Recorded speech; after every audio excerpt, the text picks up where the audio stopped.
पश्चिम बंगाल के चुनाव के नतीजों के बाद जो घटनाएं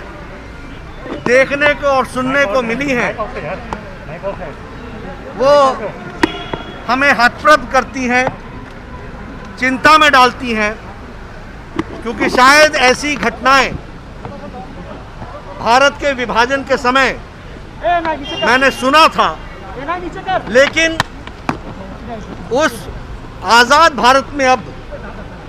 चुनाव के नतीजों के पश्चात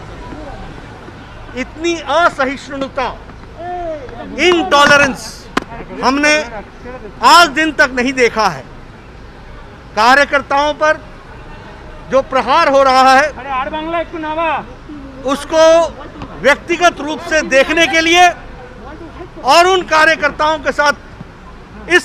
विपत्ति काल में खड़े होकर के प्रजातांत्रिक तरीके से इस लड़ाई को लड़ने के लिए भारतीय जनता पार्टी कृत संकल्प है। We are committed to fight this ideological battle and the activities of TMC,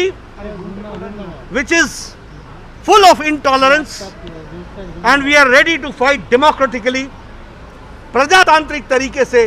हम इस लड़ाई को लड़ेंगे। आज मैं व्यक्तिगत रूप में देखने आया हूं, अभी मैं 24 परगना जाऊंगा, बाद में उन कार्यकर्ताओं के घर जाऊंगा जिनकी जीवन लीला चुनाव के नतीजों के कुछ घंटे बाद उनके साथ हुई है, और संतावना तो दूंगा ही दूंगा, लेकिन उनके साथ करोड़ों भारतीय जनता पार्टी के कार्यकर्ता खड़े हैं इस अवस्था में, और निश्चित रूप से उनकी शहादत ज़ाहिर नहीं जाएगी। उनकी आइडियोलॉजिकल लड़ाई हम आगे लड़कर निर्णायक मोड़ तक पहुंचाएंगे।